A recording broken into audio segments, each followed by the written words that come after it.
Bonsoir à tous, bienvenue dans Hors Série sur France 3. Ce soir, un documentaire, une enquête sur cette question essentielle. Sommes-nous menacés par les ondes électromagnétiques de nos téléphones portables, des antennes relais, du Wi-Fi, du micro-ondes? Elles sont partout, ces ondes invisibles et pourtant bien là, tout autour de nous.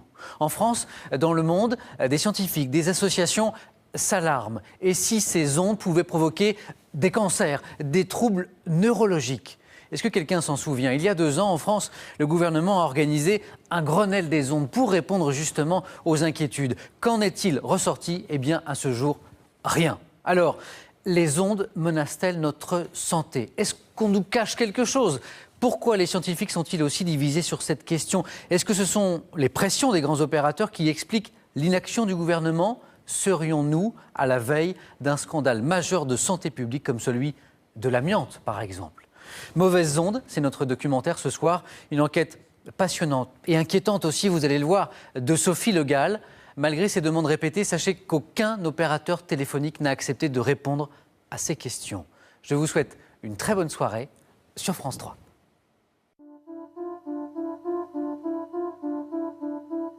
Elles sont inodores, elles sont invisibles, et pourtant elles sont bien là. Ce sont les ondes électromagnétiques.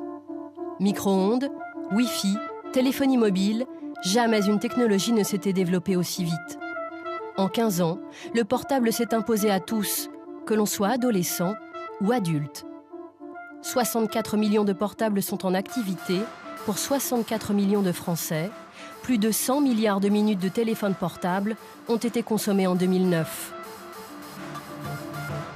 Les technologies des ondes se sont déployées sans que les scientifiques soient certains de leur innocuité.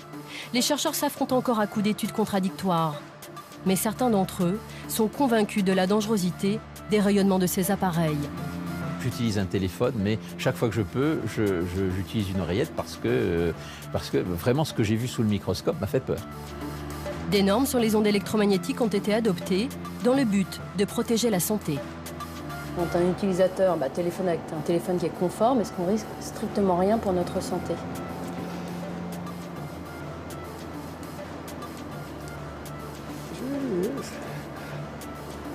Les normes actuelles sont obsolètes. Ça veut dire qu'elles ne protègent de rien. La norme est faite pour l'industrie. Elle est faite pour protéger l'industrie et non pour protéger l'être humain.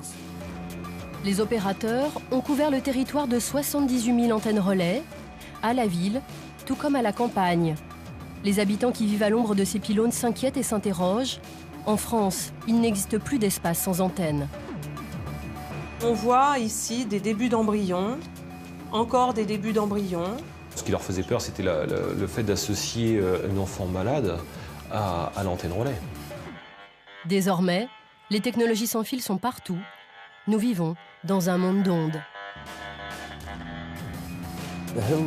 Le monde entier est infesté par ces ondes. Vous en avez absolument partout et il n'y a aucune possibilité de revenir en arrière. Nous sommes tous les cobayes de la plus grande et de la pire expérimentation.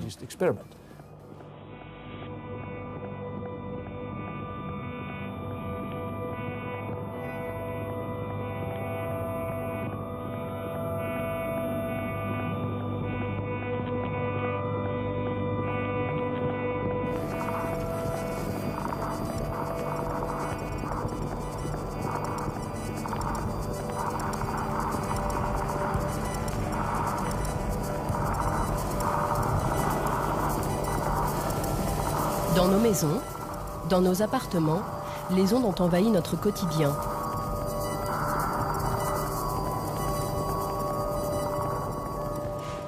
Éric Damas est ingénieur au CRIREM, un laboratoire indépendant spécialisé sur le champ électromagnétique. Il se rend à notre demande dans cet appartement parisien, représentatif des logements français d'aujourd'hui. Bonjour. Bonjour. Je me permets d'entrer. Grâce à ces sondes, l'ingénieur va pouvoir détecter les ondes électromagnétiques des appareils et des technologies sans fil présentes chez Karine. Alors, comme équipement dans votre maison, vous avez quoi en particulier? Dans la cuisine, un micro-ondes. Vous mettez pleine puissance, puis vous le lancez. Donc là, à cette distance-là, j'ai quasiment 4 volts. Donc quand vous vous en servez, restez pas à proximité. 4 volts par mètre, ce micro-ondes est parfaitement dans les normes. Pourtant, les ondes émises par cet équipement inquiètent Eric Damas, tout comme ce téléphone fixe sans fil qui rayonne autant qu'un téléphone portable. Donc là j'ai 5 volts, 5,62. Et forcément, quand vous téléphonez, vous mettez ça contre votre oreille. Ouais. Et en plus, sur les téléphones de maison, c'est des conversations qui ont tendance à être beaucoup plus longues. Ouais. Donc c'est une pollution que je trouve majeure. Elle dit que ça pouvait émettre. Non, j'aurais jamais imaginé. Pour moi, même s'il était sans fil, c'était complètement différent d'un portable. Hein. C'était comme un fixe. Donc oui, non, j'aurais jamais pensé ça. Eric Damas a repéré d'autres sources de pollution à proximité du tapis de jeu. En bas, on voit un petit carré noir qui fait fonctionner le téléphone sans fil de maison. Près de cette antenne qui sert pour le téléphone sans fil, là, j'ai 3 volts 5. Presque, voilà, je suis passé à 4 volts 5. Et puis là, sur l'antenne Wi-Fi, j'arrive à du 3 volts. Le Wi-Fi est la base du téléphone sans fil et mettre dans les normes, mais l'ingénieur a tout de même une réserve. Alors. Là, on est encore dans une zone beaucoup trop proche de ces ondes.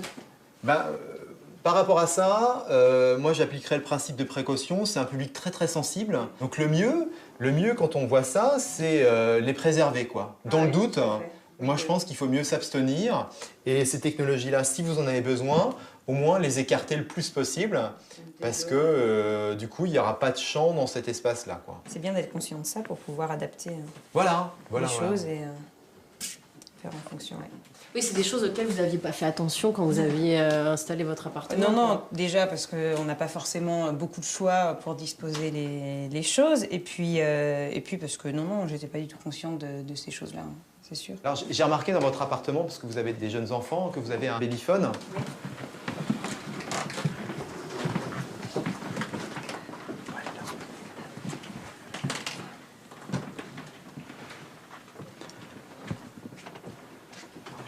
L'appareil. Sur l'appareil, on a une valeur de 4 volts. C'est un émetteur donc assez puissant, on a quand même 4 volts par mètre à côté. C'est un public très jeune, excessivement jeune. Donc par rapport à ça, par rapport à ce type de champ, c'est vrai que c'est peut-être pas une technologie très adaptée, quoi. Est-ce que là, par exemple, dans le berceau, vous trouvez combien? Donc si je me mets là, au niveau de ses pieds, j'ai quasiment 2 volts, 2 volts là. Comme la plupart des Français, Karine et sa famille ignorent tout des ondes qui les entourent. L'industrie a généré ce brouillard électromagnétique sans pour autant en informer le consommateur, et cette méconnaissance lui a permis de prospérer au-delà de ses espérances.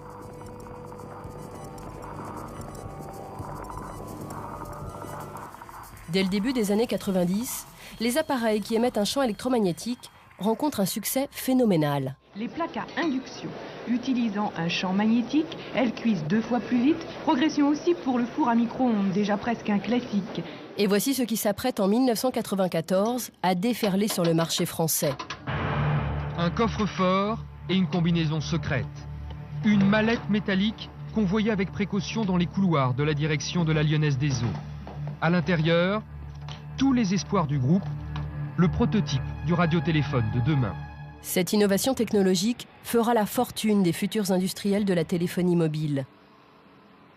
La lutte est féroce car le marché est alléchant, 15 milliards de chiffre d'affaires prévus à l'horizon 2010. Face à un tel marché, les industriels ne souhaitent pas alerter la population sur les ondes émises par ces appareils.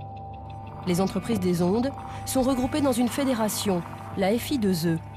Ils anticipent avant même l'explosion du téléphone portable les éventuels problèmes de santé publique à venir. Le 14 octobre 1994, la FI2E organise une réunion stratégique dans ce bâtiment. Étienne Sandrier préside l'association des Robins des Toits. Il lutte contre le danger des ondes électromagnétiques. C'est lui qui a révélé cette réunion à la FI2E en se procurant ce compte-rendu. Donc le but du jeu, c'est de lancer la technologie et d'éviter qu'il y ait trop d'alertes sur le plan sanitaire. Voilà, ici on voit bien l'objectif. Aux rumeurs, dommageables sur le plan commercial, doit être opposée une information destinée à sensibiliser le consommateur et montrer que ces REM, donc rayonnement électromagnétique, n'ont pas d'effet nocif. Ça, c'est le discours à faire passer. Mais quelques pages plus tard, les propos sont beaucoup moins rassurants. C'est ici. Le cancer est une affection multifacteur. Il est impossible d'isoler le seul effet des REM, pour rayonnement électromagnétique. Donc c'est quand même une façon de reconnaître que potentiellement c'est tout à fait cancérigène. Mais qu'il n'y aura pas de preuves, quoi. Voilà, il faudra organiser le ralentissement de la connaissance scientifique. Ce qui compte, c'est de lancer la technologie et de faire du profit, et tant pis pour la santé publique. Une opération de lobbying est alors organisée. Voilà, alors ici, parmi les actions envisagées, elles ne doivent pas se limiter, je lis, au plan technique, mais doivent intégrer une dimension politique. À l'adresse des hommes politiques et des journalistes, il faut veiller à ce que le discours tenu par tous soit le même. Je pensais quand même pas qu'ils étaient capables de ce cynisme-là. D'organiser carrément la désinformation, ni plus ni moins, pour favoriser les bénéfices à court terme de l'industrie, ça m'a quand même un peu soufflé. Ouais. Nous avons rendez-vous avec l'un des scientifiques qui a participé à ces réunions. C'est lui qui avait notamment tenu ces propos. Le cancer est une affection multifactorielle. Il est impossible d'isoler le seul effet des rayonnements électromagnétiques. Il refuse de nous parler officiellement. Nous l'enregistrons en caméra cachée. Vous souvenez-vous de cette réunion Oh, il y en a eu plusieurs. Hein. Il y a eu une vingtaine de réunions. Il y a une vingtaine de réunions comme ça? Ah oui, à la FI2E, ça a duré 3 ans. Ah oui, d'accord. Donc régulièrement, vous rencontriez les industriels? 3 mois, à peu près, oui, à peu près. Là, ils ont peur parce qu'ils savent qu'ils sont des engins dont ils ne connaissent pas les effets. Mais ce qu'il y a, c'est que, si vous voulez, le marché a été plus vite que la recherche. La recherche, c'est long. Quand vous mettez une recherche en marche, vous l'avez pour 3 ans. En 3 ans, le téléphone portable a été multiplié par 10. Oui, donc on a vendu sans vraiment connaître les réels effets, quoi, en fait, parce que la recherche n'allait pas assez vite par rapport à l'industrie. Mais ils avaient peur de quoi sur le plan commercial, en fait? Qu'il y ait une peur panique des gens contre tous les rayons. Et donc que ça entache leur vente, quoi, en fait. Fleurat, en pleine campagne creusoise.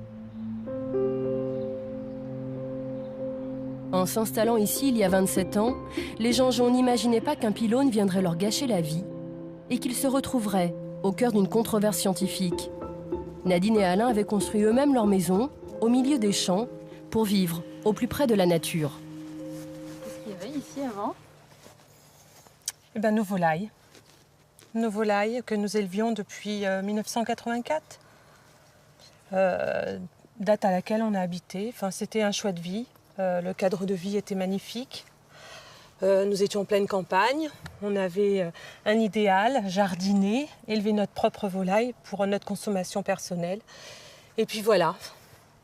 Le 11 novembre 1998 est venu s'installer ce pylône, sans concertation bien sûr. Oui. Quelques mois plus tard, c'est l'hécatombe dans la basse-cour. En gros, il y en avait sur 12 œufs, la naissance était de 1 à 3. À Alors peu près, qu'avant? Avant, c'était sur les 12, 10, 11 à peu près. Ah oui, il y a une vraie différence. Ah oui, il y a une grosse différence même. Donc le problème qu'il pouvait y avoir, il n'y avait que le changement, c'était le pylône qui était arrivé là. Je ne vois pas d'autres événements, quoi. Et quand vous en parliez aux personnes âgées qui connaissent bien, enfin qui ont de la volaille et tout ça, les gens ils réagissaient comment par rapport à vos histoires? Ils me disaient que c'était pas possible. Non, les gens disaient mais c'est pas possible. Mais si, c'était possible chez nous. D'ailleurs, à force de nous dire c'est pas possible, c'est ce qui nous a un petit peu obligés, entre guillemets, à prendre des photos et à garder une trace de ce que l'on pouvait voir. Parce qu'effectivement, tout ce qu'on nous disait était complètement incohérent avec ce que l'on observait de nouveau dans notre basse-cour, quoi. Pendant 5 ans, ils ne vont quasiment trouver dans leur poulailler que des poussins morts. Ils changent même de variété de poules. Rien n'y fait, ils finissent par abandonner leur élevage. Ce qui reste de cette époque, ce sont ces photos. Voilà, l'étalage de poussins morts à différents stades de maturité, vous voyez. Alors, vous n'aviez jamais vu ça, vous? Ah non, jamais. Non. Nadine Jeanjean veut comprendre ce qui leur arrive.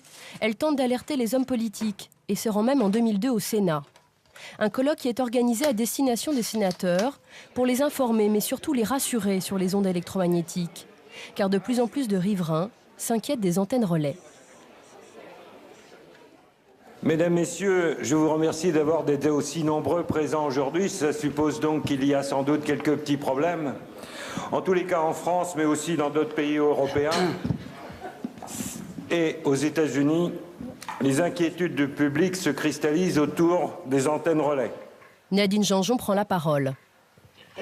Madame. Bonjour, je suis Nadine Janjon et j'habite en Creuse dans un joli département qui est encore enclavé, mais j'ai la malchance d'habiter à peu près 50 mètres d'un pylône et à 20 mètres qui est situé à 20 mètres de notre propriété. Alors moi je veux bien qu'on nous taxe d'effets psychosomatiques au niveau de nos personnes, mais nos œufs c'est pas psychosomatique.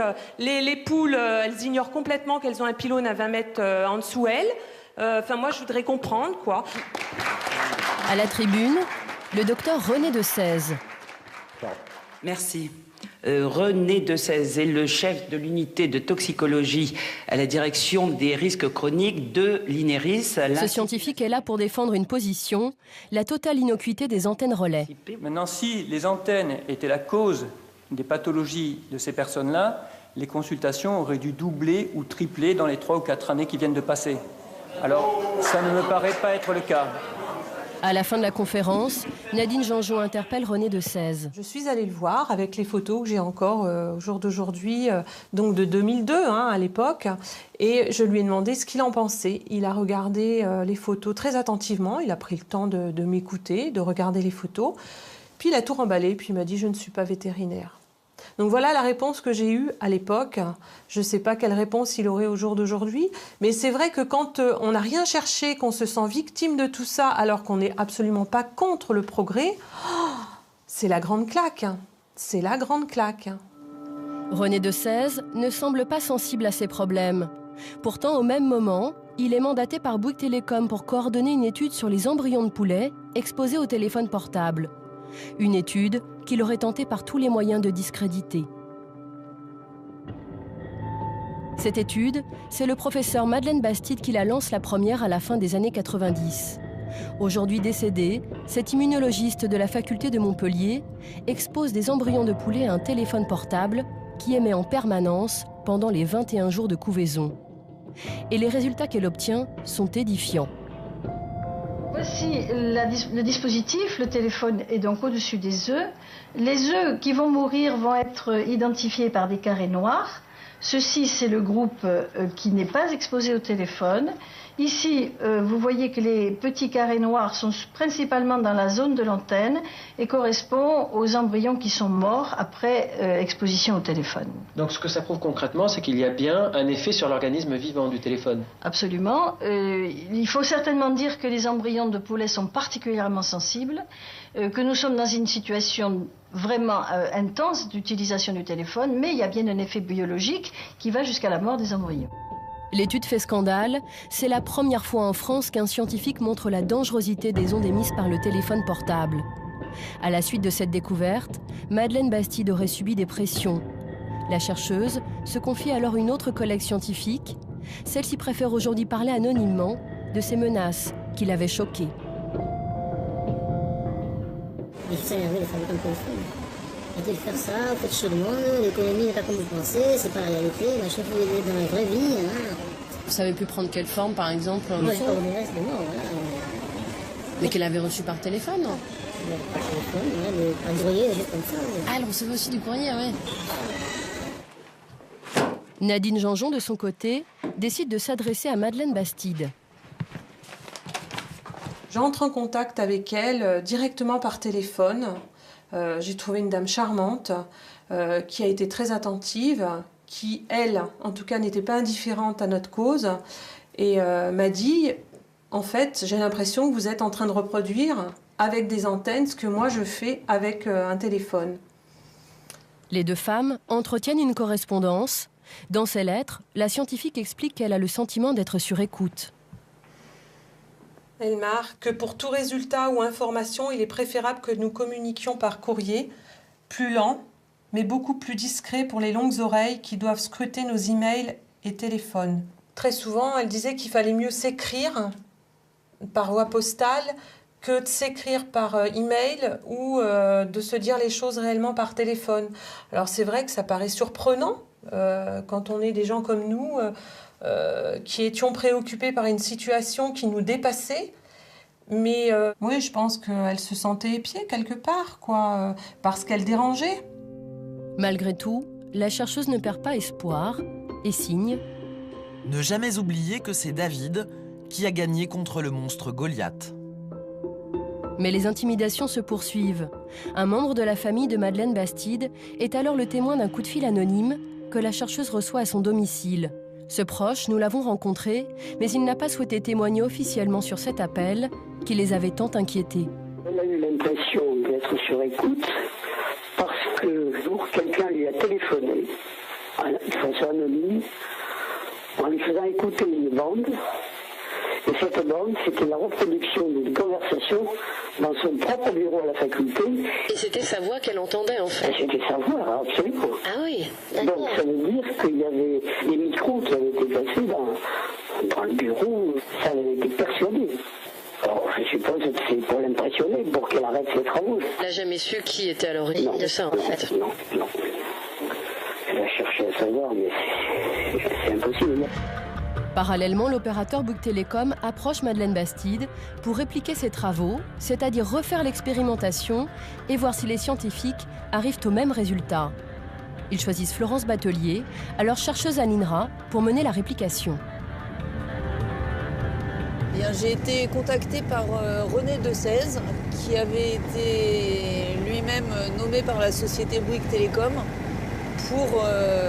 pour constituer un groupe afin de répliquer les travaux de Madeleine Bastide. René Decèze, le scientifique qui disait ne pas être vétérinaire, est donc choisi par Bouygues Telecom pour diriger cette nouvelle étude sur les œufs de poulet. Donc là, on va dans la salle micro pour mirer les œufs dans le noir. Florence Batelier n'est plus chercheuse à l'INRA. Elle revient pour nous dans son ancien laboratoire avec son assistante. Ce sont ce type d'œufs qu'elles avaient exposés au téléphone portable pour reproduire exactement l'étude de Madeleine Bastide. Et elles arrivent à la même conclusion. Au cours des réplications qu'on a faites, quand on regroupe tous les résultats, on a une différence significative entre le lot, donc dans la même pièce, entre le lot qui a été exposé au téléphone et celui qui n'a pas été exposé au téléphone. Donc la mortalité embryonnaire est plus forte dans le lot exposé au téléphone. D'accord, donc en fait vous retrouvez à peu près les mêmes résultats que Madeleine Bastide. Voilà, on n'a pas les mêmes chiffres, mais ce qui est important, c'est qu'on a confirmé la tendance à observer une différence de mortalité entre les deux lots. Donc ce qu'on voit, c'est effectivement l'effet du téléphone portable néfaste sur le vivant. Sur un organisme vivant, tout à fait. Ces résultats vont mettre 6 ans à sortir. Ils ne seront publiés qu'en 2008, sans publicité dans la communauté scientifique. René Decèze, le coordinateur de l'étude choisie par Bouygues Telecom, ne semble pas satisfait des résultats de Florence Batelier, qui montrent l'effet néfaste du portable. On n'arrivait pas à se mettre d'accord sur un consensus. Bouygues Telecom voulait qu'on leur rende une feuille format A4 signée de tous les collaborateurs et on n'arrivait pas à le faire. C'est-à-dire que vous aviez du mal à vous mettre d'accord avec René Decèze, en fait? On n'arrivait pas à être... Ouais, enfin, on n'arrivait pas à trouver un consensus pour résumer les résultats comme ce que je viens de vous lire, quoi. Le téléphone portable a 2 effets. Il augmente légèrement la température ambiante et il émet des ondes électromagnétiques. Pour René Decèze, seul l'effet thermique, c'est-à-dire la chaleur dégagée par le téléphone portable, impacte sur la santé des embryons de poulet. Selon Florence Batelier, ce sont les ondes qui sont à l'origine de cette surmortalité. On a quand même la connaissance, et il y a des références bibliographiques citées dans l'article, d'une assez bonne tolérance des embryons de poulet à des variations de température telles que celles qu'ils ont pu connaître au cours de ce travail. C'est-à-dire que lui, il pensait que la mortalité, la surreprésentation de la mortalité des embryons était liée à l'effet thermique et pas aux ondes, en fait. Voilà. Et ça, vous n'étiez pas d'accord avec cette conclusion-là. Voilà. Ça vous étonne qu'il n'ait pas du tout soutenu cette étude? Enfin, je n'ai pas grand-chose à commenter là-dessus. Hein.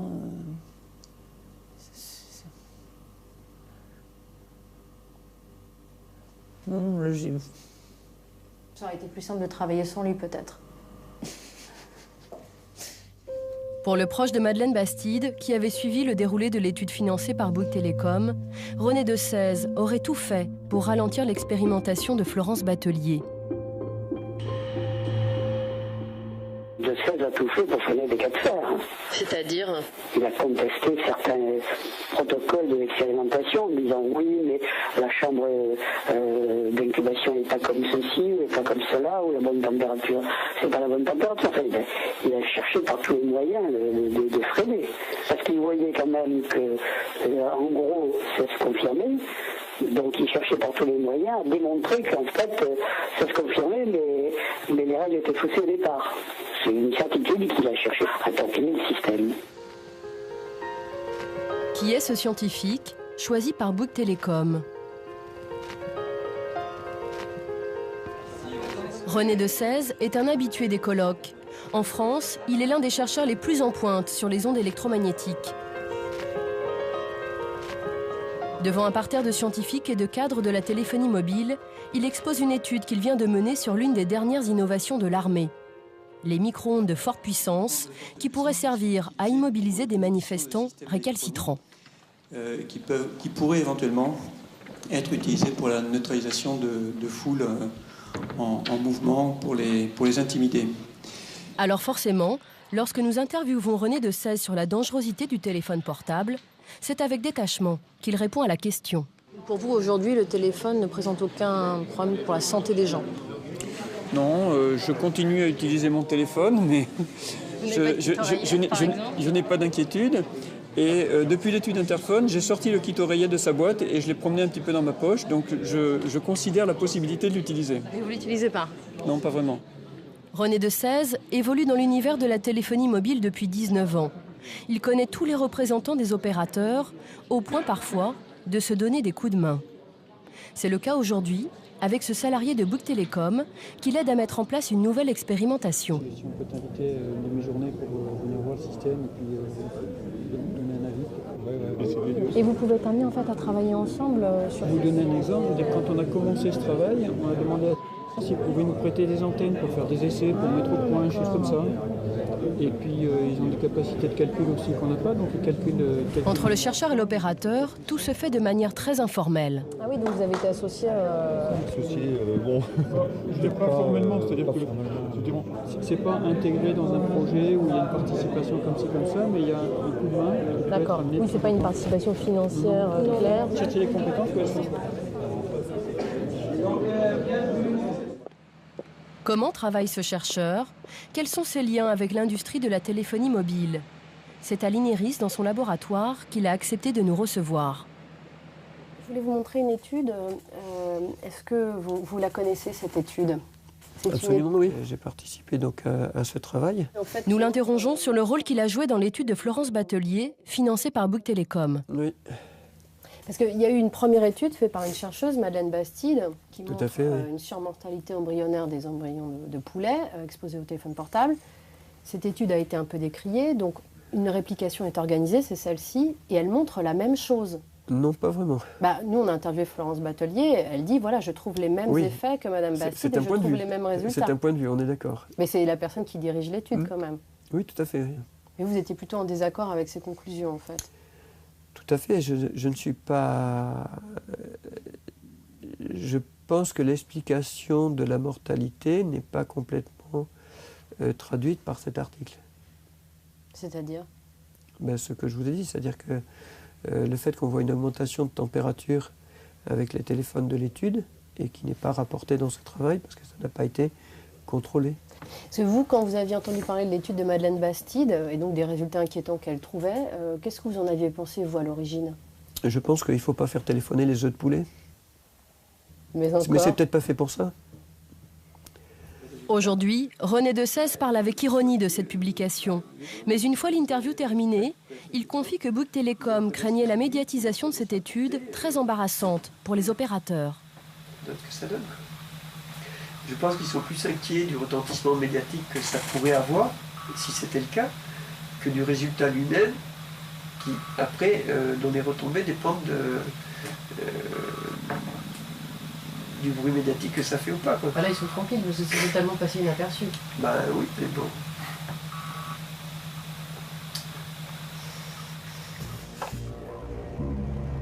L'étude de Florence Batelier ayant mis 6 ans à sortir, les médias s'en sont totalement désintéressés. Ce que les opérateurs redoutent par-dessus tout, ce sont les enfants qui tombent malades au pied des pylônes. Longué-Jumelles, dans le Maine-et-Loire. En 1997, Jean-Christophe Rétoré a lui aussi vu poindre du jour au lendemain, et sans concertation, un pylône au bout de son jardin.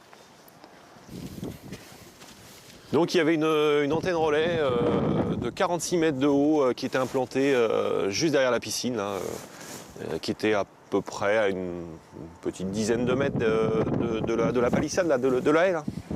L'installation de ces antennes relais marque pour Jean-Christophe Rétoré le début du cauchemar.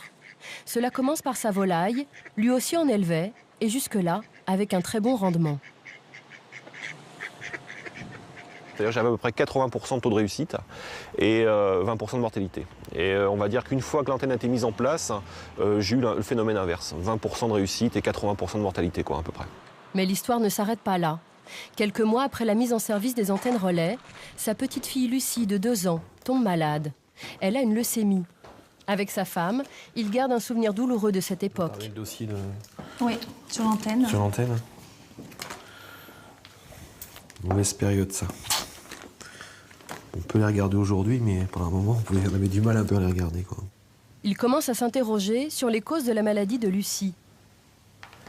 On avait quand même eu beaucoup de choses qui étaient assez bizarres dans les mêmes moments. C'est-à-dire pour avoir notre première fille, on n'avait eu aucun souci. Pour avoir notre deuxième, Lucie, ma femme a fait plusieurs fausses couches.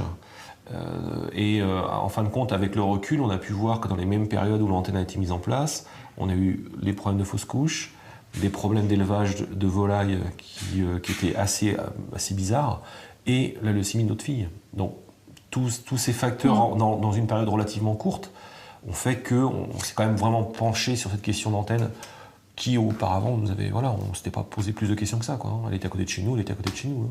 Un petit peu... Les Rétoré contactent la société SFR qui a installé les antennes relais. Ils me disent que on risque rien, il n'y a aucun danger.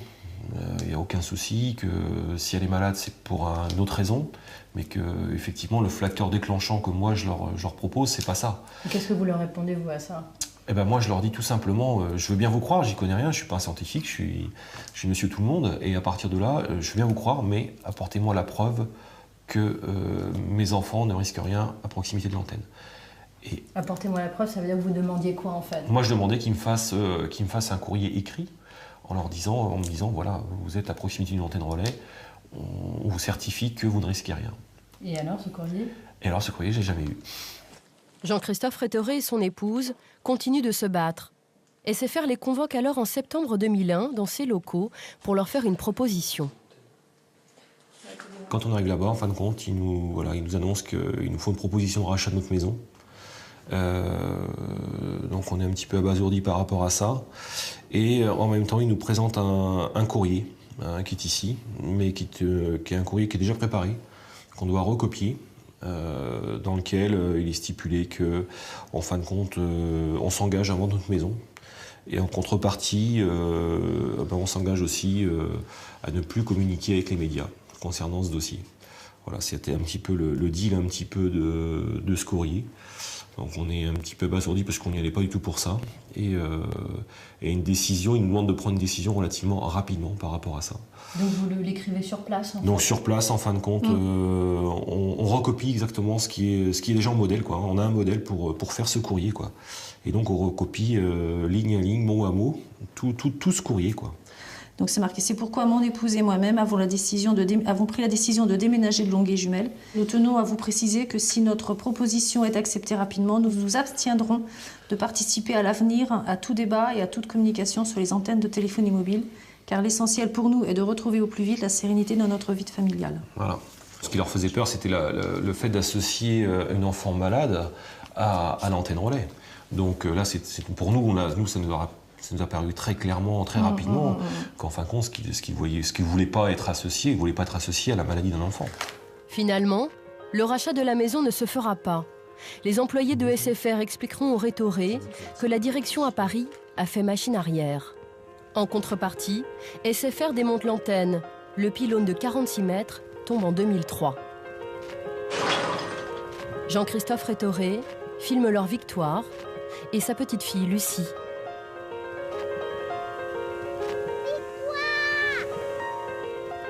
Aujourd'hui, Lucie a 12 ans. Elle va bien. L'école, c'est pas Lucie? Ouais. En fait, elle avait pas envie. En fait, on n'avait pas le choix parce que d'habitude, on va voir mal au début. Une adolescente comme les autres, même s'il est toujours suivi par les médecins. Nous avons contacté SFR. L'entreprise refuse toute interview. Nous enregistrons la conversation téléphonique. L'opérateur explique avoir démonté l'antenne pour rassurer la famille. C'est plus par souci humanitaire, j'ai envie de dire, par rapport à la famille qui faisait cet amalgame. Et même si cet amalgame est faux, nous aussi on est humains, on peut comprendre que face à une détresse aussi forte, on puisse essayer de trouver une autre solution, ce qui a été fait. La famille Rétoré, elle est formelle, elle dit qu'il y a effectivement eu une proposition de rachat à une époque de SFR. Ben moi j'ai rien retrouvé dans les dossiers, on a regardé attentivement, on n'a rien retrouvé de tel. D'accord. SFR n'a jamais proposé le rachat de la maison au Rétoré. Non. SFR ne veut pas s'appesantir sur cette histoire. Mais les Rétoré ne seraient pas les seuls parents à qui un opérateur aurait demandé leur discrétion contre leur tranquillité. Une autre famille aurait vécu la même mésaventure, avec Bouygues Télécom cette fois-ci. Thor, dans le Vaucluse. En 2000, une antenne relais s'installe juste en face de la maison des Jacomo. Ah oui, effectivement, d'ici, il était aux premières loges, là. Hein. Donc il est dans le faisceau, il n'y a pas de doute. Et c'était sa chambre déjà à l'époque, en fait. Oui. Un an plus tard, son fils de 4 ans développe un lymphome, un cancer du ganglion lymphatique. Marc Jacomo ne sait pas si cette maladie est due aux antennes, mais le doute s'installe. D'autant qu'il tombe sur un article de presse espagnole qui parle de cas similaires à proximité d'un pylône. 4 cas de cancer donc dans le même collège. 3 leucémies et un lymphome. C'est surprenant, quoi. Ça soulevait des questions. Et c'est un des cas qui a fait que je commençais à m'intéresser à la chose, quoi. Lui aussi prend contact avec l'opérateur, lui aussi a une réponse très rapide. C'est même un haut responsable de Bouygues Télécom qui fait le déplacement jusqu'à chez lui. Ils sont extrêmement sensibles au cas de notre enfant, qu'ils continuent à être convaincus, bien évidemment, que les antennes ne sont pour rien dans la maladie de mon fils. Mais qu'en revanche, le fait que cette affaire puisse être médiatisée, etc., ça arrange les affaires de personne, y compris de la science d'ailleurs, et que donc ils feront l'effort, aussi pour nous être agréables, parce qu'ils comprennent notre désarroi, de déplacer les antennes plus loin de chez nous, donc, et si possible, le plus loin possible des habitations, quoi, mais bon. Et en échange, ils vous demandent quoi? D'être discret en revanche? Le marché, c'est si marché il y a, parce que c'est pas écrit, il n'y a pas de contrat, hein, c'est effectivement que du coup, puisqu'il n'y a plus d'antenne dans le coin, et que j'ai eu ce que je souhaitais, puisque c'était ça que je souhaitais, qu'on en parle le moins possible, quoi. Donc c'est quand même le démontage de l'antenne en échange de votre silence? C'est un peu ça, oui. C'est un peu ça. Qu'est-ce que vous avez pensé à l'époque de ce marché, entre guillemets? Moi, je suis dans une situation, je ne peux pas le refuser. Pourquoi vous ne pouvez pas le refuser? Parce qu'il s'agit de la santé de mon fils. Donc, quand bien même j'aurais été un militant acharné, ce que j'ai jamais été, à un moment donné, si c'est la santé de mon fils qui est en jeu, je m'écrase. Hein. Depuis, son fils est guéri. En 2002, Bouygues Télécom démonte l'antenne relais et envoie même ses vœux. Ils m'avaient envoyé les vœux de prompt rétablissement pour mon fils. Ça, c'était après leur intervention, bien sûr. Voilà, les meilleurs vœux pour cette nouvelle année. Que celle-ci vous apporte, ainsi qu'à votre famille, en particulier à Pierre, tout ce que vous pouvez en attendre, bien cordialement. Nous avons contacté Bouygues Télécom. Le haut responsable qui s'était rendu chez les Jacomo est depuis parti à la retraite. L'opérateur dit ne plus avoir de traces de ce dossier et refuse donc d'en parler. Mais cette année-là, un peu partout en France, des riverains d'antennes relais s'alarment. La colère gronde l'État se doit de légiférer. Résultat, ce sont des normes peu contraignantes qui vont être adoptées quelques mois plus tard, et cela en toute discrétion. Le décret qui réglemente les antennes relais le voici. Les antennes de téléphonie mobile peuvent émettre en fonction des gammes de fréquences entre 41 volts et 61 volts par mètre.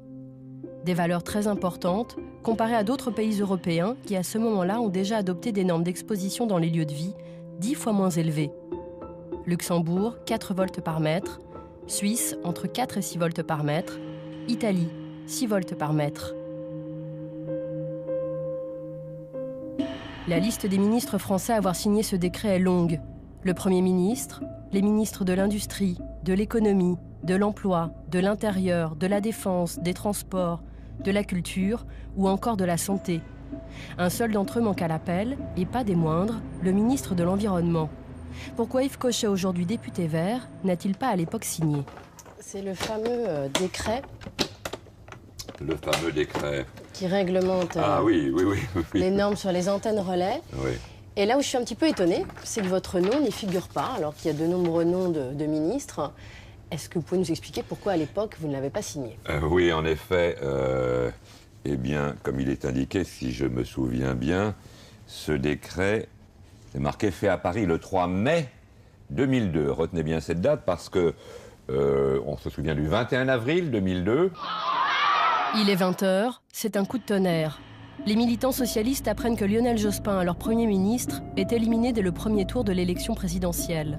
J'assume pleinement la responsabilité de cet échec et j'en tire les conclusions en me retirant de la vie politique après la fin de l'élection présidentielle. Alors que dans les ministères, tous font leur carton, le décret sur les antennes relais est signé dans la plus grande confidentialité.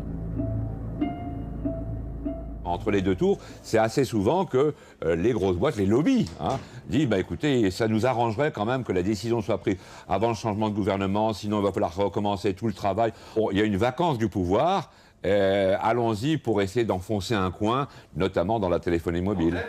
Yves Cochet aurait alors été écarté des discussions, car le ministre de l'Environnement jugeait ces normes beaucoup trop élevées. Chacune d'entre elles soit moins puissante. L'opérateur a dit non, mais on va encore se laisser emmerder par les écolos. C'est pas la peine d'insister, il le signera pas de toute façon. Faisons-le discrètement, sans lui. Et comme de toute façon c'est légal, ils l'ont fait. Pourquoi les opérateurs tiennent autant à ces seuils si hauts? Ils présentent de sérieux avantages économiques. Plus la norme est élevée, donc la dose reçue, l'intensité est élevée, et moins on a besoin de mettre d'antennes. Évidemment, moins on met d'antennes, moins les frais fixes, enfin on peut dire les investissements sont forts, quoi. Dans le bar de ce grand hôtel, le scientifique présent en 1994 aux réunions des professionnels des ondes nous confie comment ces normes ont été élaborées. Selon lui, les industriels ont effectivement été consultés par l'État. C'est-à-dire que vous les informiez un peu de toutes les réunions préparatoires qu'il y avait sur les normes, en fait. C'est le ministère qui le faisait, ça. C'est le ministère qui le faisait? Ah oui, ils informaient les industriels aussi de ça. D'accord. Donc là, l'action de lobbying, c'était ça. C'était essayer d'avoir les normes les plus ajustées à l'industrie.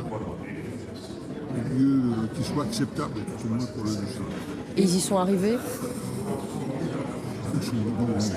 Mais ces normes protègent-elles notre santé? D'après ce scientifique, uniquement de l'effet thermique des ondes. Les normes protègent des effets thermiques, donc ça veut dire protègent des brûlures. Des brûlures et de tous les effets d'augmentation de la température. Mais ça ne protège pas des autres effets éventuels. Absolument pas. C'est quand même un problème, ça. Ça, on l'a chanté sur tous les temps, etc. Nous avons un potentiel d'adaptation qui est loin d'être exagéré. Vous pensez que le corps s'adapte aux ondes électromagnétiques, en fait? Et tous les signes que l'on voit actuellement sont des signes d'adaptation. Les mouvements de tête, tout ce qui a été décrit, ce sont des signes d'adaptation. Ah oui, donc il faut en passer par là, en gros, pour s'adapter, quoi. Voilà, alors ça joue sur une tranche de la population. On serait dans un pays où il n'y aurait pas de médias, ce n'est sur la personne. Ces normes françaises sont issues d'une recommandation européenne adoptée en 1999. Et cette recommandation reprend textuellement les conseils d'un organisme de scientifiques appelé ICNIRP.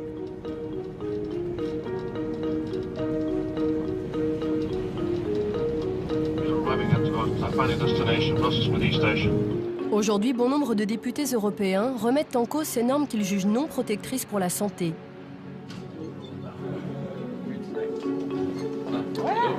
Michèle Rivasi est parlementaire européenne. Cette professeure agrégée de biologie est aussi la fondatrice du CRIREM, le laboratoire indépendant spécialisé sur les champs électromagnétiques. Elle milite pour la révision de ces normes, mais le combat s'annonce difficile. Face à la députée, les entreprises européennes de téléphonie mobile. Frédéric. Pour comprendre le poids de ce lobby, Michèle Rivasi nous fait rencontrer Frédéric Ries, député belge. J'étais pas là hier, j'étais pas bien en fait. Bonjour. Bonjour, Sophie Le Gall. Il y a 2 ans, l'élu se démène pour faire voter une résolution qui demandait des normes plus basses. Immédiatement, elle subit les foudres de l'industrie. J'avais jamais reçu un truc comme ça. Il s'agit d'un courrier envoyé juste avant le vote de sa résolution pour la déstabiliser. Une lettre de 2 professeurs éminents, très certainement, ingénieurs électromécaniciens à Prague, qui en 2 pages et demie donc, se sont adressés à l'ensemble des membres de la commission environnement pour démolir le rapport, la moindre de ces initiatives, le rapporteur en passant. Il disait quoi par exemple? Mais il demande ma destitution pour erreur grossière, pour profanation du crédit de l'institution qui m'emploie, qui a l'honneur de m'employer. C'est un fou rire en le lisant. C'est très méchant, c'est franchement très méchant. Ça veut dire que votre résolution gênait? Elle gênait. Et pourtant, c'est un rapport d'initiative, donc non législatif. C'est dire à quel point ça remuait des intérêts financiers, notamment, importants. Après vérification, l'élu belge s'apercevra que les 2 chercheurs étaient proches du lobby des constructeurs de téléphones. Pour les industriels, pas question de toucher aux normes. Pour Michèle Rivasi, c'est une nécessité.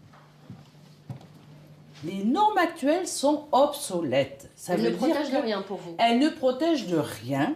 Et ça ne prend en compte que les effets thermiques, c'est-à-dire l'augmentation de température. Donc ça veut dire que ces recommandations ne prennent pas en compte ce qu'on appelle les effets athermiques, vous voyez, des effets sur le système nerveux, sur par exemple les hormones, sur la barrière hémato-encéphalique, vous voyez, des effets à long terme, des effets athermiques, ça ne prend pas en compte. À l'origine de ces normes, cet organisme de scientifiques, l'ICNIRP. Les scientifiques qui y siègent revendiquent leur indépendance. D'après Michèle Rivasi, ce n'est pas toujours le cas. Quand vous voyez la commission principale, Main Commission, eh bien, vous voyez Bernard Verret. Eh bien, lui, il fait partie du conseil scientifique de Bouygues. Et puis enfin, Michael Repaccioli. Eh bien, lui, il avait été financé par les opérateurs.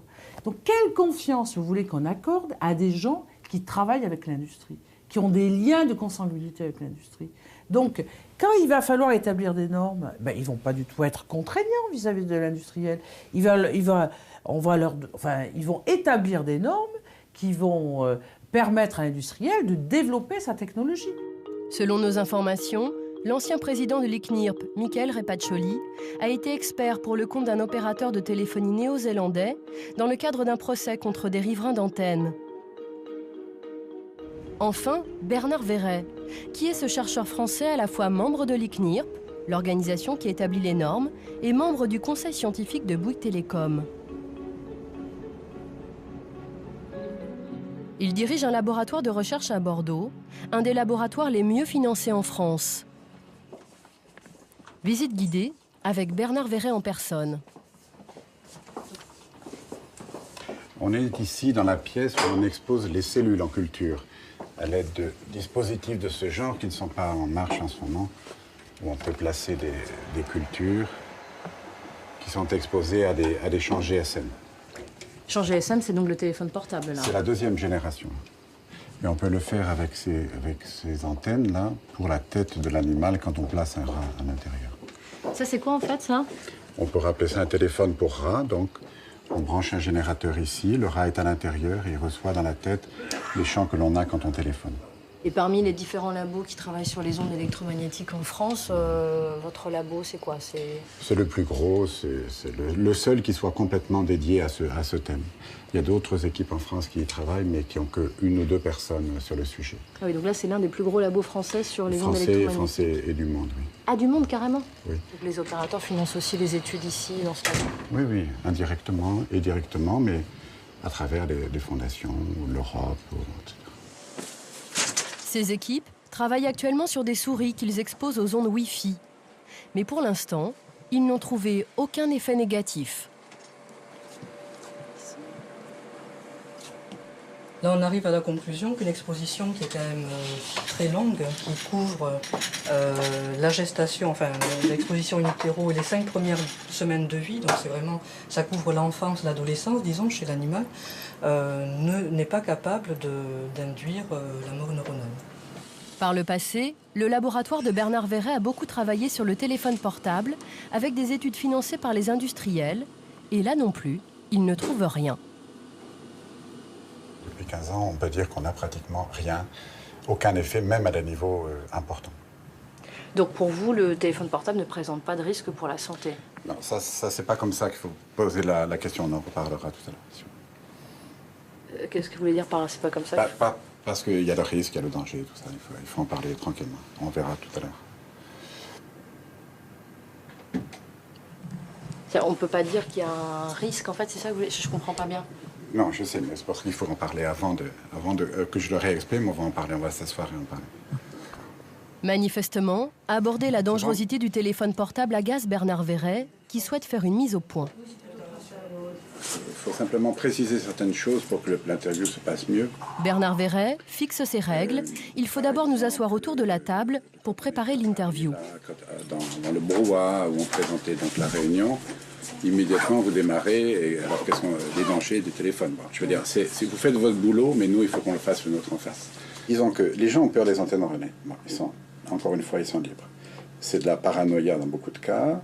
Bon, nous, on leur dit, il n'y a pas d'effet en laboratoire à des niveaux bien supérieurs. Stop, arrêtons les frais. Une fois les choses mises au clair, interview officielle. Pour Bernard Verret, il ne faut pas toucher aux normes de l'ICNIRP. Ce sont de très bonnes normes. C'est bon? C'est bon. On commencerait à risquer quelque chose, comme vous le dites, et là, c'est bon, le bon mot, risquer, qu'à des niveaux qui sont bien supérieurs. Si ça peut être combien, par exemple? Je dirais typiquement 100 fois plus. Nous lui montrons ensuite le site internet de Bouygues Télécom, où son nom figure dans le conseil scientifique. Dans les statuts de l'ICNIRP, il est dit que les chercheurs doivent être indépendants. Vous, pourtant, ça fait 10 ans que vous êtes au conseil scientifique de Bouygues. Et que l'ICNIRP me permet de continuer dans cette situation.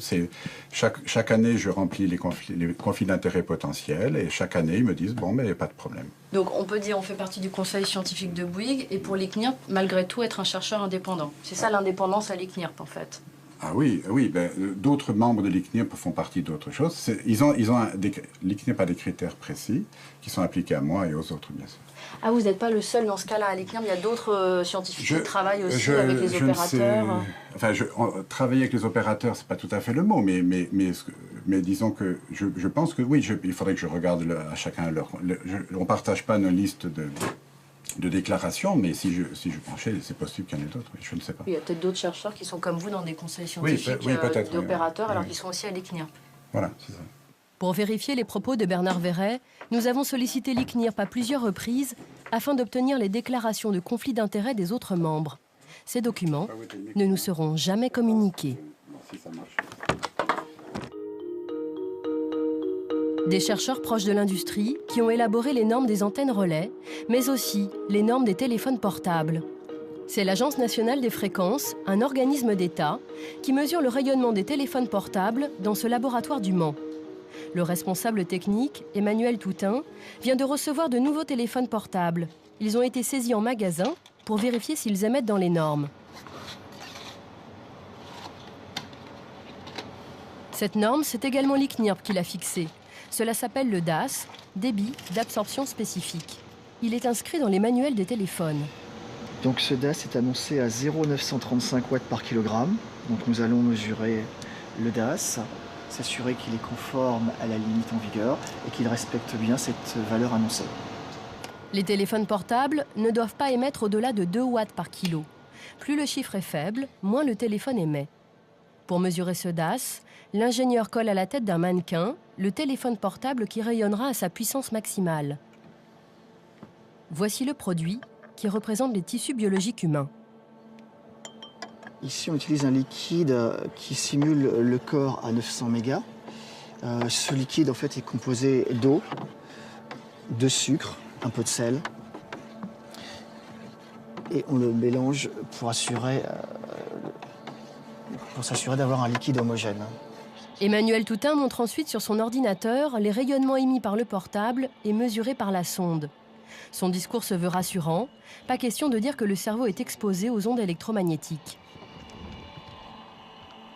Et donc tout ce qui est en jaune, c'est le rayonnement le plus fort. Le plus intense, effectivement. Donc ça va être quoi la partie du cerveau la plus touchée en fait? Alors là, en l'occurrence, on va être au niveau de la joue. Les vendeurs de téléphonie mobile informent-ils correctement le consommateur sur ce DAS? Nous nous rendons dans plusieurs enseignes en caméra cachée. Cette norme doit être affichée dans les magasins. C'est ce chiffre, inscrit en tout petit. Mais les vendeurs sont plus à l'aise pour vanter l'aspect technique des portables que pour informer sur ce DAS. Résolution de 5 millions de pixels d'ailleurs sur ce modèle-là. Faire des vidéos, écouter la musique aussi. Ça devient de plus en plus en standard. Et c'est quoi là, ça, le DAS là? Qu'est-ce que c'est ce chiffre? Un indice qui n'a pas de valeur encore aujourd'hui confirmée. C'est plutôt à l'appréciation d'un tout un chacun. Et ça c'est quoi ça? Quoi? DAS, ça veut dire quoi ça? Quand on est connecté au réseau, c'est comme le Wi-Fi, ça a des ondes, ça a une fréquence. Et donc du coup ça passe par votre corps, ça passe par votre cerveau. Il y en a qui téléphonent tout le temps de ce côté-là, donc du coup ils ont les cheveux plus longs de ce côté-là, des choses comme ça. Non, vous rigolez là. Non, c'est vrai, il paraît que quand on téléphone toujours du même côté, les cheveux ils poussent plus de ce côté-là. Quoi? Bonjour. Dans les magasins indépendants, le DAS n'est même pas affiché et souvent les vendeurs n'en ont jamais entendu parler. On m'a dit qu'il fallait prendre en compte le DAS. Quoi? Le DAS. Il n'y a pas la DAS là? Après, je l'ai trouvé sur Nokia. Ouais, et là, vous ne me demandez pas ce que ça veut dire. 0,41, boîte, kilo, je sais pas quoi. La moyenne du DAS, enfin une mauvaise moyenne on va dire, c'est 1,8. Ah, il ne faut pas un téléphone à 1,8. Non, il ne faut pas passer un téléphone qui fasse plus de 1,5. 1,5 c'est les normes. Ah, 1,6 c'est trop. 8 c'est beaucoup trop. Mais bon, en même temps, il n'y aura pas de grand chose. Hein. Merci à vous. Merci. Au laboratoire du Mans, Arnaud Miquel, président de l'Agence nationale des fréquences, s'est déplacé spécialement pour nous, ainsi que son attaché de presse. Elle prend en note tous nos échanges. Ils ont préparé avec soin leur intervention, comme le montre ce document interne que nous nous sommes procurés. Déterminer le message à faire passer. Anticiper les questions sur la base des informations qui circulent sur Internet, c'est la culture de base des journalistes. Mais le président de la NFR, chargé de faire respecter les normes, semble bien embarrassé lorsque nous abordons l'aspect sanitaire de ce seuil. Quand un utilisateur téléphone avec un téléphone qui est conforme, est-ce qu'on risque strictement rien pour notre santé?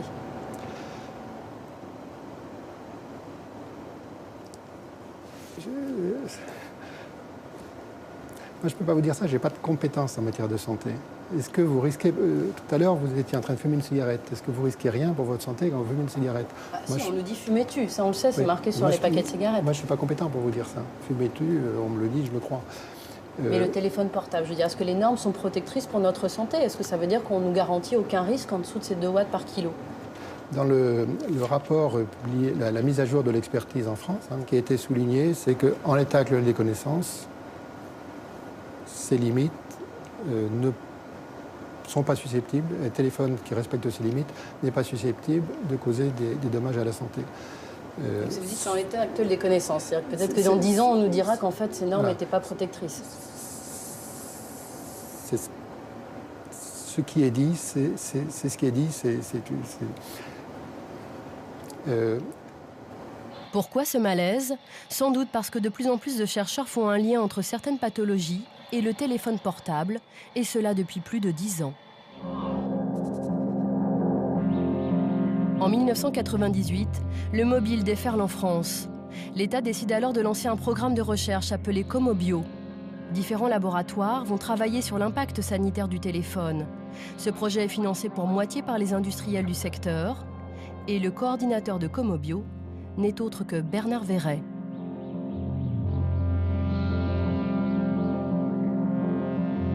À l'INSERM de Montpellier, Alain Privat faisait partie des équipes de Comobio. Il est l'un des plus grands spécialistes mondiaux du système nerveux central. À l'époque, ce neurologue expose des cerveaux de rats à des ondes 3 fois plus fortes que les normes du téléphone portable. Au bout de 15 minutes, il voit apparaître des lésions. Il poursuit l'expérimentation en baissant l'intensité des ondes. On a appliqué des doses beaucoup plus faibles d'irradiation, proche du téléphone portable, de l'ordre de 1,5 Watt, alors que les doses admises pour les téléphones portables sont 2 watts. Et cette fois, avec des doses fractionnées dans le temps, pendant plusieurs semaines, et on a retrouvé exactement les mêmes lésions. Ce qui veut dire qu'il y a des traces au niveau du cerveau d'un rat après exposition aux ondes électromagnétiques. C'est-à-dire, quelle question est posée avec cette étude-là, en fait, par rapport à l'homme et l'utilisation du téléphone portable? Eh bien, ça veut dire qu'à terme, si vous voulez, pour les gens qui utilisent beaucoup de téléphones portables, pendant peut-être plusieurs minutes, voire plusieurs heures par jour, il pourrait y avoir des modifications dans leur cerveau qui seraient susceptibles de déclencher des maladies, comme des maladies graves, comme peut-être l'épilepsie, ou aussi on a pensé à la maladie de Parkinson. Et donc, ça vous a un peu inquiété sur le coup? Sur le coup, ça nous a inquiété parce qu'on sait très bien que les cellules qui sont atteintes, ces cellules qu'on appelle des astrocytes, on découvre de jour en jour qu'elles jouent des rôles de plus en plus importants au niveau du système nerveux central. Donc oui, c'est quelque chose qui nous a inquiétés, certainement.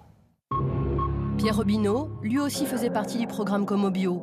Cet ancien directeur de recherche du CNRS de Bordeaux exposait lui aussi des rats aux ondes d'un téléphone portable. Il découvre que la barrière hémato-encéphalique, qui protège le cerveau des substances toxiques, s'ouvre sous l'impact des ondes.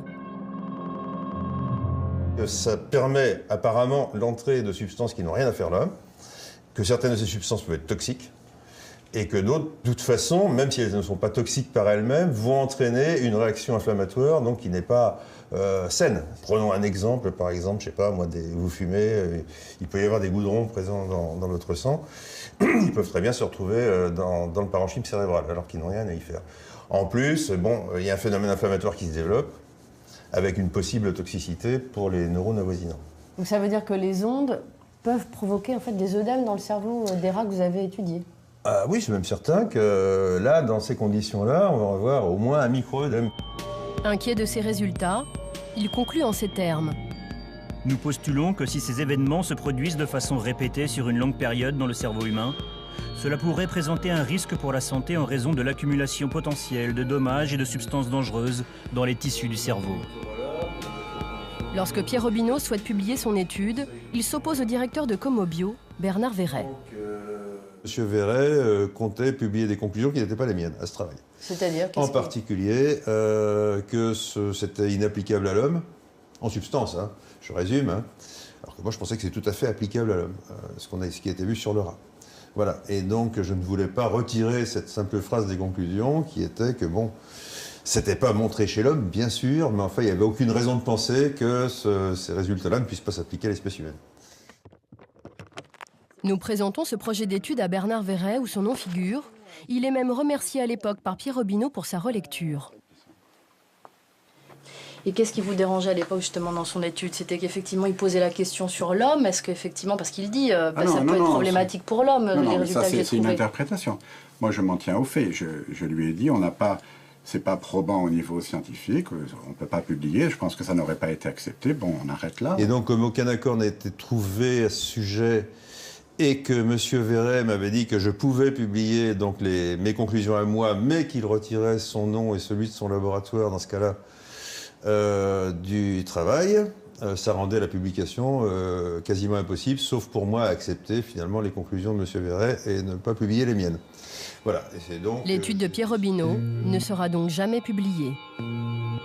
Alain Privat, de son côté, veut poursuivre ses recherches pour exposer plus longtemps les rats aux ondes électromagnétiques. Mais il n'obtiendra pas les budgets nécessaires. On n'a pas pu continuer parce que les crédits, si vous voulez, qui étaient des crédits publics ou semi-publics, publics-privés, n'ont pas été renouvelés. On a fait une demande qui n'a pas été retenue. Et on vous a dit pourquoi?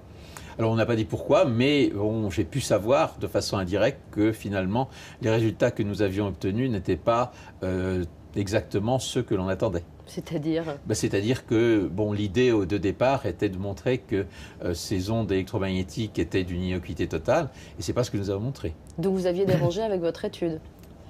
On peut le dire. Au final, les 2 études du programme Comobio qui montraient les effets néfastes des ondes du téléphone portable n'aboutiront jamais.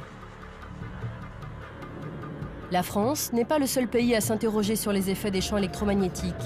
En Suède aussi, les chercheurs trouvent. Un scientifique suédois arrive au même résultat que Pierre Robineau. Il découvre lui aussi que les ondes du téléphone portable provoquent des œdèmes dans le cerveau des rats. Lund, une ville universitaire du sud de la Suède. Dès 1999, l'étude de Leif Salford fait grand bruit. Le neurochirurgien est très fier de montrer à Bertil Persson, avec qui il avait mené l'étude, cette une d'un quotidien français. Tu veux voir cette vieille une de Libération? Tu te rappelles quand on a fait la une après notre publication de 1999? Tu vois le cerveau là? Splash. C'est très classe ce splash. Oui, c'est assez classe, oui. Les Français ont été assez intéressés par ce que nous avions trouvé il y a maintenant si longtemps. Ces études, qui ont porté sur 1600 rats, ont été financées sur fonds publics. Sur les coupes de cerveau des animaux, l'impact du téléphone portable est très clair. Ici, vous pouvez voir le cerveau d'un animal exposé à 2 heures de téléphone. Vous pouvez voir qu'il a de l'albumine répartie dans le cortex du cerveau, et il y en a plein. Et c'est donc reconnu que l'albumine en dehors du tissu cérébral n'est pas bon pour le cerveau. On peut voir la même configuration dans les tissus de personnes atteintes d'épilepsie. Ce n'est pas bon pour le cerveau et nous avons montré que les cellules meurent dans le cerveau. Et c'est pour nous la pire conclusion. Pour Leif Salford, les effets nocifs des ondes d'un téléphone portable sur le rat sont tout à fait transposables à l'homme. Quand vous utilisez un téléphone portable près de votre tête, vous êtes dans la situation où la puissance des ondes est suffisamment forte pour ouvrir la barrière hémato-encéphalique, comme chez le rat. Cela signifie que si ce que nous avons vu chez le rat est vrai pour le cerveau de l'homme, il y a de fortes chances pour que cela se produise aussi et pose de graves problèmes dans les années à venir. Cela pourrait altérer la mémoire, le fonctionnement des gènes, occasionner des fuites d'albumine et réellement endommager vos neurones. Ce que Leif Salford voit au microscope sur le rat, un autre chercheur suédois affirme l'avoir vérifié sur l'être humain grâce à des études épidémiologiques. Ce professeur a publié plusieurs études qui ont fait trembler l'univers de la téléphonie mobile. Il a fait le lien entre certaines tumeurs cérébrales, le gliome et le neurinome acoustique, et l'utilisation du portable pendant 10 ans.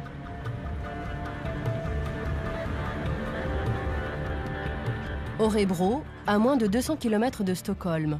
À l'hôpital universitaire, l'épidémiologiste travaille depuis la fin des années 90 sur les ondes grâce à des financements publics. Lennart Ardell a étudié un panel de 7000 patients auxquels il pose des questions sur leur habitude d'utilisation du portable. Nous avons des questions sur quel type de kit main libre avez-vous, quelle oreille utilisez-vous, principalement la droite, la gauche ou les deux. Et ces résultats sont édifiants. Dans notre étude, nous avons montré qu'il y a un doublement du risque de tumeur cérébrale du type gliome, qui est ici sur la photo, proche du téléphone portable. Et aussi le neurinome acoustique dans la même zone. Et il y a un double risque si vous utilisez le téléphone du même côté pendant 10 ans, à compter d'1 heure d'utilisation par jour.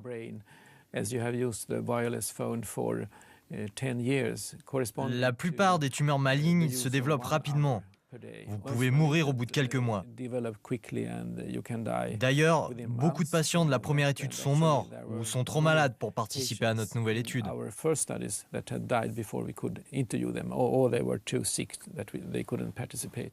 Selon lui, la norme actuelle, le DAS affiché en magasin, ne protège en aucun cas des ondes électromagnétiques du téléphone portable.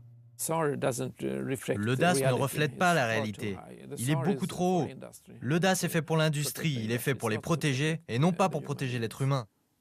Mais ce qui le préoccupe le plus, c'est l'exposition des enfants. Voici des simulations numériques de crânes de différentes tailles. À rayonnement égal, les ondes qui pénètrent le cerveau d'adultes sont encore plus présentes dans le cerveau d'un enfant de 10 ans et encore plus dans celui d'un enfant de 5 ans. La période de l'enfance est une période de la vie très vulnérable à différentes expositions, y compris aux ondes. Par ailleurs, les rayonnements pénètrent beaucoup plus dans le cerveau des enfants, car le cerveau est plus petit, le crâne est plus fin. Ça signifie que les ondes peuvent donc pénétrer plus profondément.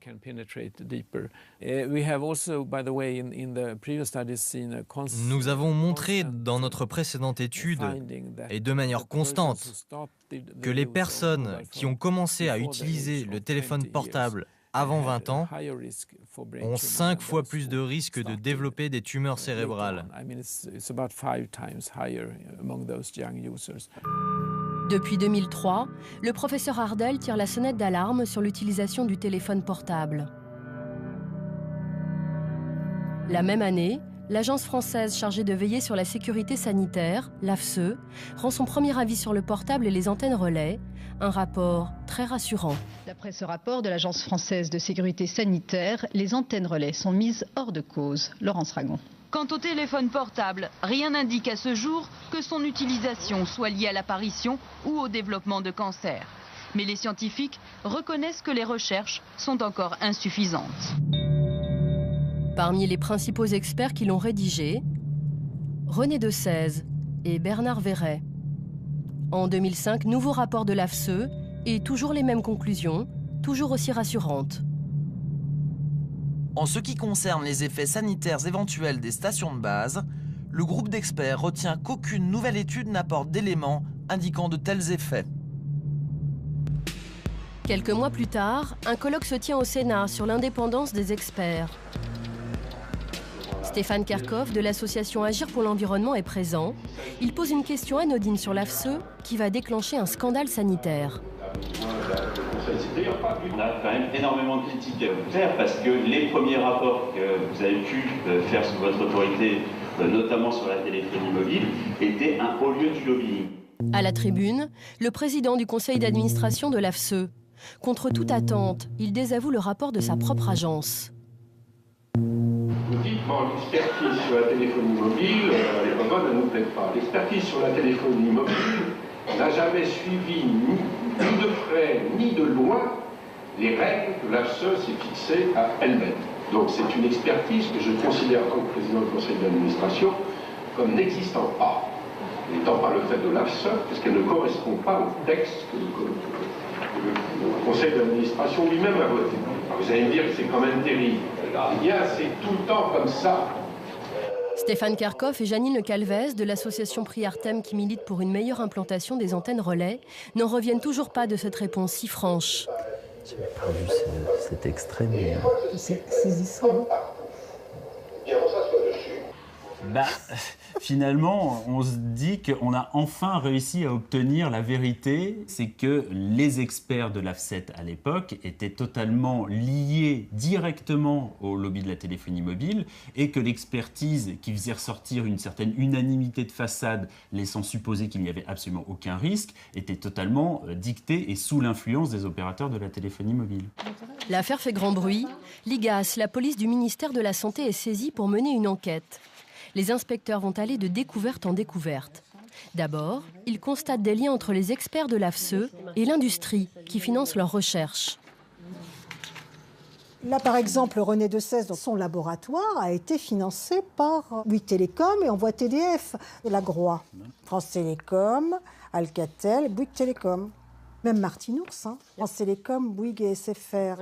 L'un d'entre eux est même un ancien salarié d'Alcatel, constructeur de téléphones. Et enfin Bernard Verret, membre du conseil scientifique de Bouygues Télécom. Bah, ça, c'est énorme. Mais ce qui retient l'attention des enquêteurs de l'IGAS, c'est ce document. Publi-document. En fait, c'est une publicité financée par Orange. Il faut le voir en petit, en collaboration avec Orange, qui a été diffusée dans le cadre d'une revue Impact Médecine, qui est donc diffusée auprès des médecins. Cette revue à destination des médecins est financée par un opérateur, explique que les antennes relais et le portable ne sont pas un danger pour la santé. Et ce sont les experts de l'AFSE, comme René Desèze ou Bernard Verret, qui s'expriment. Pour les inspecteurs de l'IGAS, leur participation à ce numéro d'Orange jette le trouble sur leur indépendance. Les inspecteurs généraux ont critiqué cette collusion, on dirait, entre l'opérateur Orange et les experts, et le manque, je dirais, d'éthique et de déontologie des experts. Qui se permettent de participer à une revue financée par Orange, participer au conseil scientifique de Bouygues Télécom, pendant qu'ils mènent une expertise, ça montre bien le côté totalement... il y a une impunité totale et vraiment fonctionnement en vase clos. S'appuyant sur ces experts, dans un rapport de 2003 et de 2005, les autorités sanitaires françaises ont fini par conclure que les antennes relais ne présentaient aucun risque pour les riverains.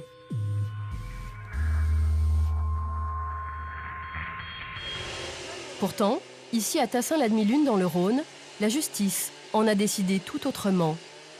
Cet après-midi, des techniciens démantèlent un pylône alors que les antennes relais émettaient parfaitement dans les normes.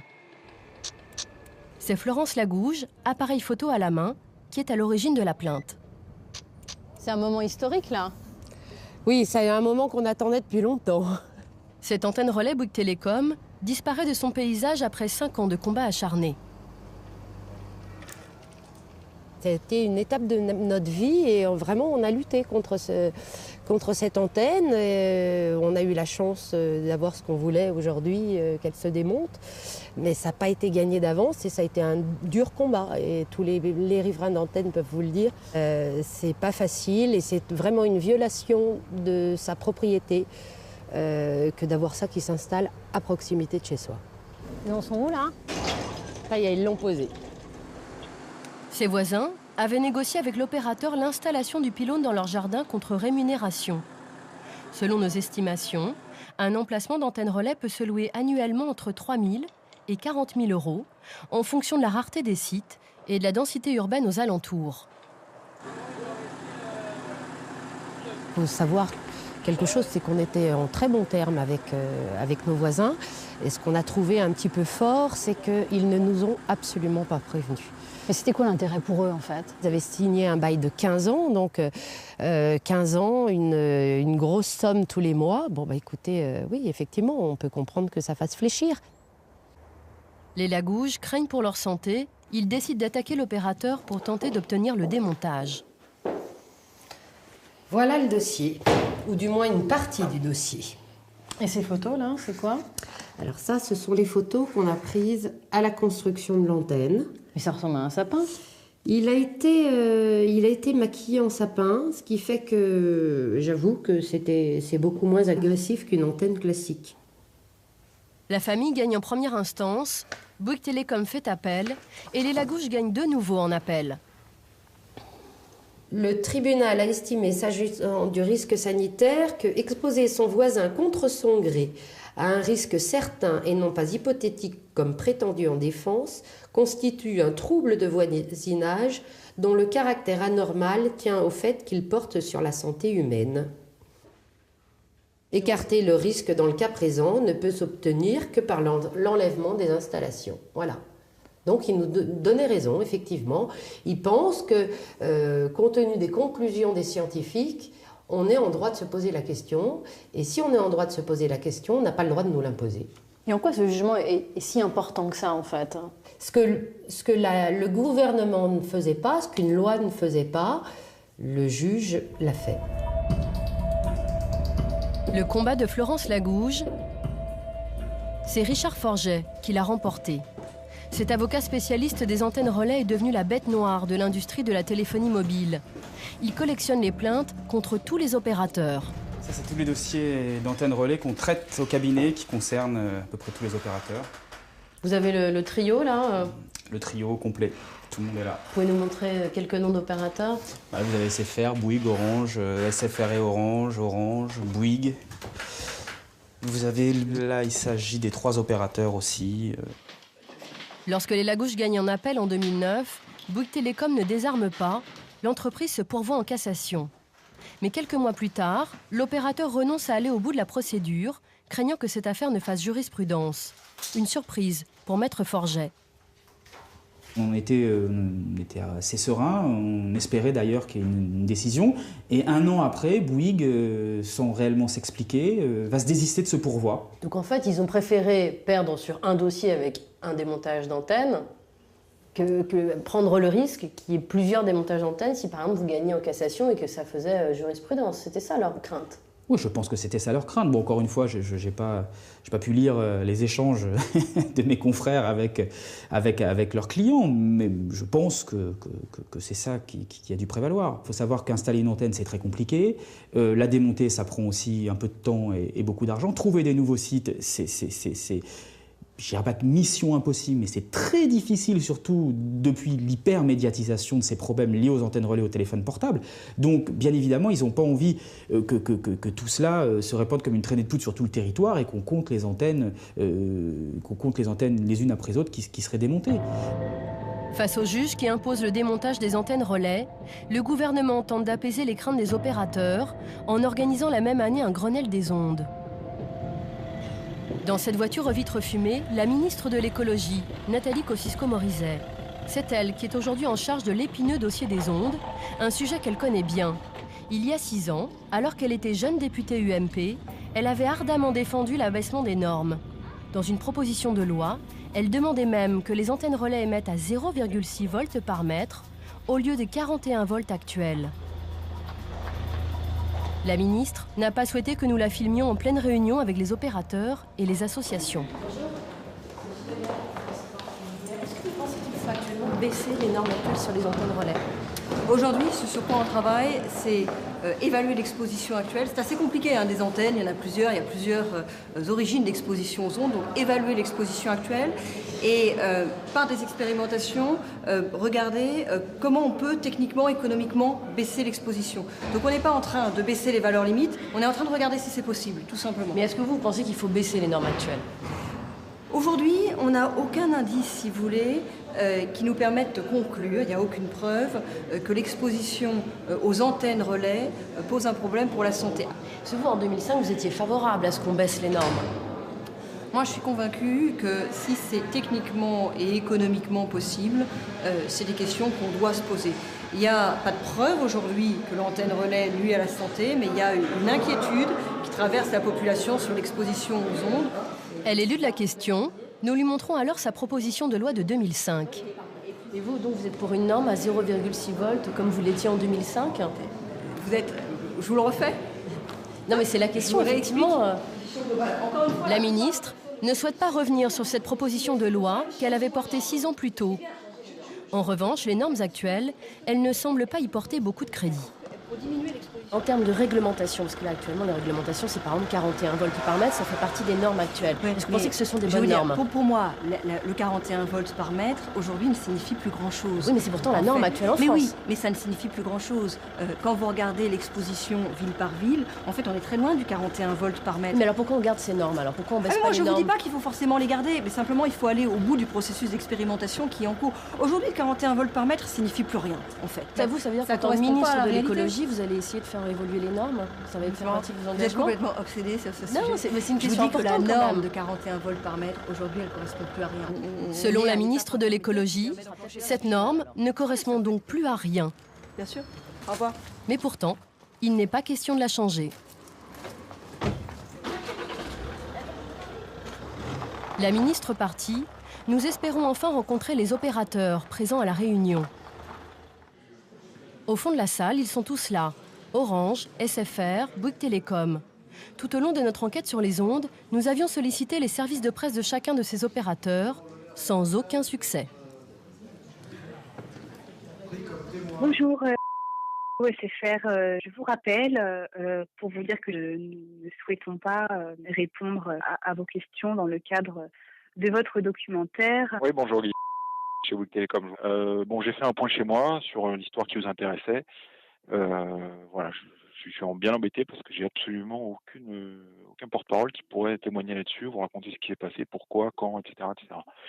J'en suis absolument désolé. Pouvoir faire des images avec Orange, ça c'est pas possible en fait? Non, pas particulièrement. Non, c'est pas un sujet sur lequel on tient. Enfin non. Nous ne donnons pas suite aux demandes d'interview. D'accord, mais pour quelle raison en fait? C'est très étrange. Ben non, parce que c'est pas très étrange. C'est un sujet qui est hautement polémique. Nous tentons une dernière fois d'interviewer les opérateurs. Messieurs, est-ce qu'on peut vous poser quelques questions? Jean-Marie. Ah, c'est vous qui êtes désigné, les autres ne veulent pas parler? Comment?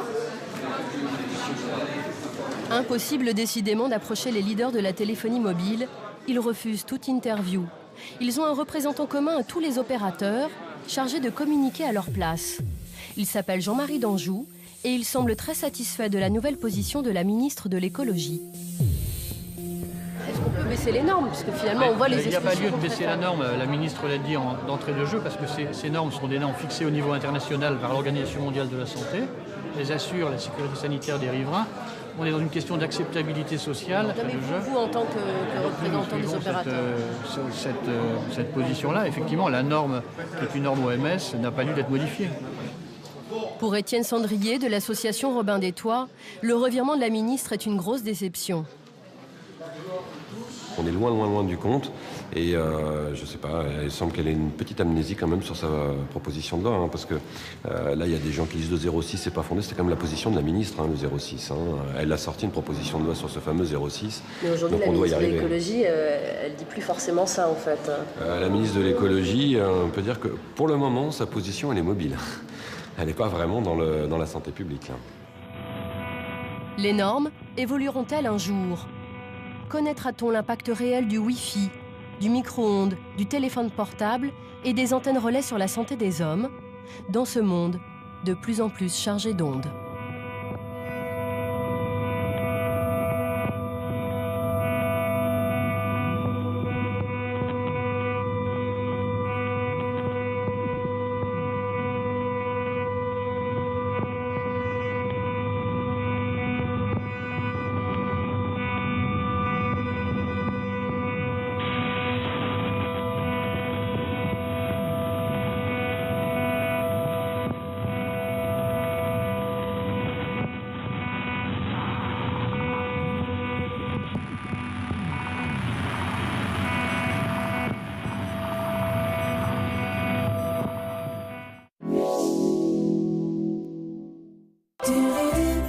Au cœur de la vie sur France 3, c'était votre documentaire avec Réunica, Mutuelle Santé.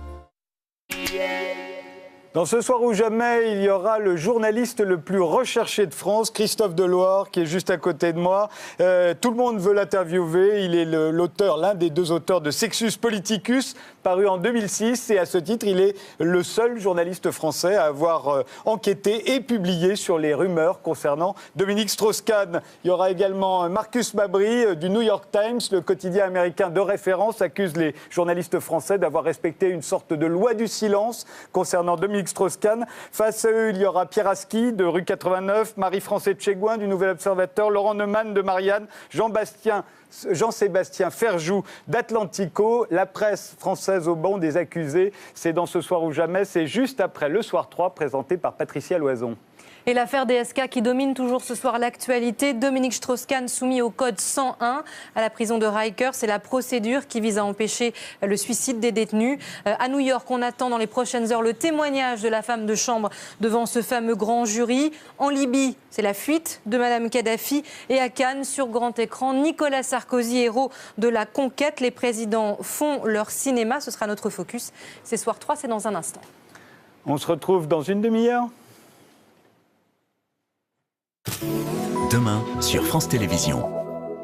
France 2, émission spéciale sur l'affaire Strauss-Kahn et ses conséquences. France 3, inédit, Tommy Lee Jones, réalisateur et acteur de 3 enterrements. France 4, FBI porté disparu. Attention, c'est la femme de Jack qui disparaît. France 5, la grande librairie en direct, François Bunel reçoit Martin Sutter. France O, un condamné crie son innocence. Dites-leur que je suis un homme. Demain, sur France Télévisions, vous aurez tous les choix.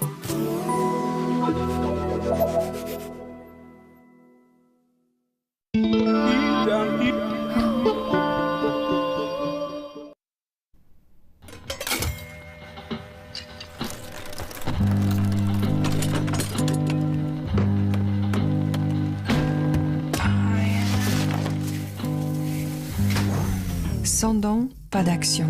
Du samedi 14 au samedi 21 mai, c'est la quête nationale de la Croix-Rouge française.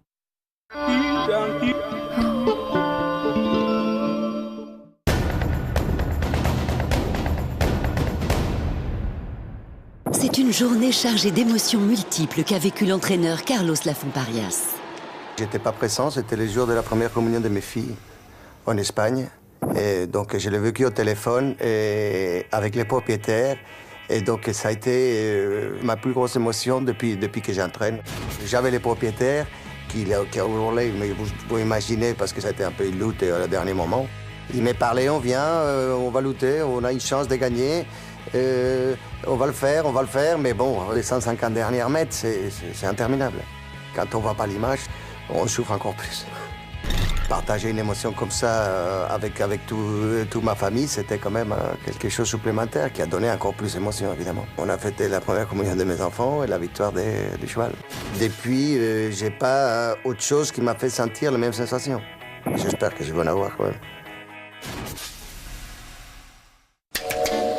Pour vous, Magellan serait plutôt